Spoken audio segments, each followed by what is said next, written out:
ఎదురైన ఆడవిళ్ళకి 2500 ఇస్తాం. ఎన్ని చెప్పినరు? ఒక్క మాట అన్న ఖాయం ఉన్నదా? మరి ఏం జరగాలి ఇప్పుడు? ఈ రాష్ట్రం ఇట్లే పోవన్నా? నేను 15 ఏళ్ళు కొట్లాడి సాగు నోట్ల తలకాయ పెట్టి సచ్చేదాకా తెగబడి ఈ రాష్ట్రం సాధించి 10 ఏళ్ళు బ్రహ్మాండంగా అన్ని రకాల ప్రజలను కడుపులో పెట్టుకుని సాదుకున్నాం. రైతు సోదరులను కళ్ళల్లో పెట్టుకొని కాపాడుకున్నాం.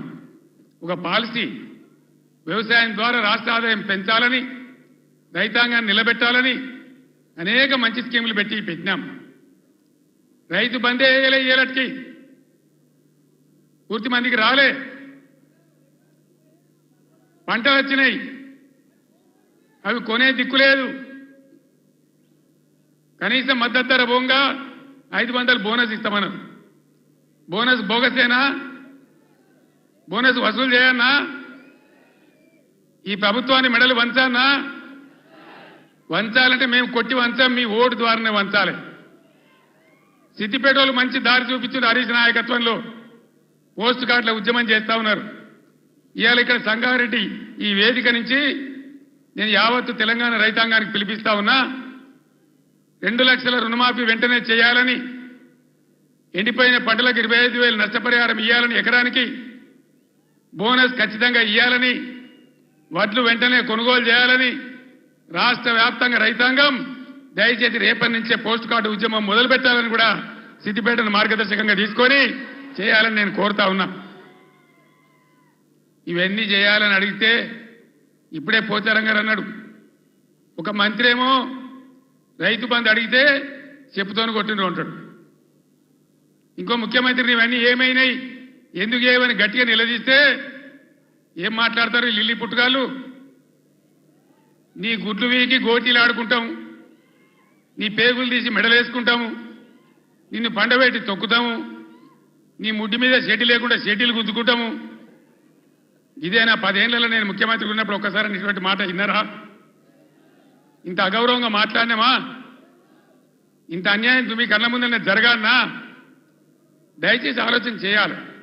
ఎలక్షన్ అంటే ఓట్లు అంటే ఏదో ఆగమాగం ఓట్లేసుడు కాదు. ఇలా సభలో ఉన్నారు, నేనే ఒక 100-150 లారీలు దాటుకుంటూ వచ్చిన, అందులో ఫుల్గా మంది ఉన్నారు. చాలా దూరంలో పోలీసు వాళ్ళు ఆపుతా ఉన్నారు, పోలీసు వాళ్ళు బొమ్మలు వీకేస్తా ఉన్నారు. నేను పోలీసు మిత్రులకు మనవి చేస్తా ఉన్నా, మీ డ్యూటీ మీరు చేయండి. 10 ఏళ్ళు మేము కూడా గవర్నమెంట్ ఉన్నాం. అమాయకులను బెదిరియడం, కొట్టడం, బీఆర్ఎస్ ఫ్లెక్సీలు బికేయడం ఇదా మీ పోలీస్ డ్యూటీ? ఇలా మేము కూడా లెక్క పెడతా ఉన్నాం.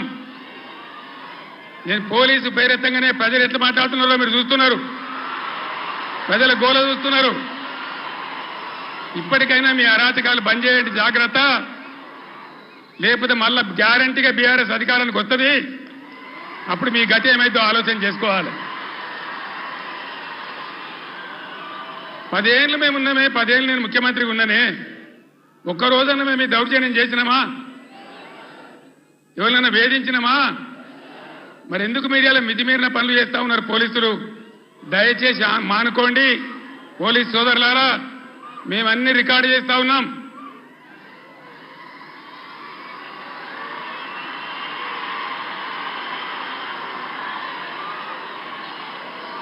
ఈ ప్రజల స్పందన చూసైనా మీరు మారాలి.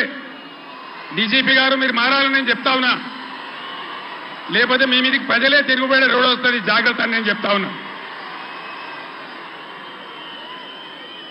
మా కార్యకర్త తెలంగాణ ఉద్యమకారుడు సల్వాజీ మాధవరావు అని కరీంనగర్ జిల్లా ధర్మారంలో, పెద్దపల్లి జిల్లాలో ఆయన సోషల్ మీడియాలో ఒక పోస్ట్ పెట్టిండని చెప్పి ఆయన మీద అక్రమ కేసులు పెట్టి ఇలా జైలు తరలించినారు. ఆయన కరీంనగర్ జైల్లో ఉన్నాడు. ఇది మీకు న్యాయమా? డీజీపీకి ఏమైనా గౌరవం ఉంటే ఆ సల్వాజీ మాధవరావు మీద ఏదైతే జరిగిందో దాని మీద స్పెషల్ కమిటీ సీనియర్ ఐపీఎస్ ఆఫీసర్తో ఎంక్వైరీ చేయాలి. ఏ సబ్ ఇన్స్పెక్టర్, ఏ సర్కిల్ ఇన్స్పెక్టర్ దౌర్జన్యానికి పాల్పడ్డాడో వాళ్ళ మీద మీరు చర్యలు తీసుకోవాలి.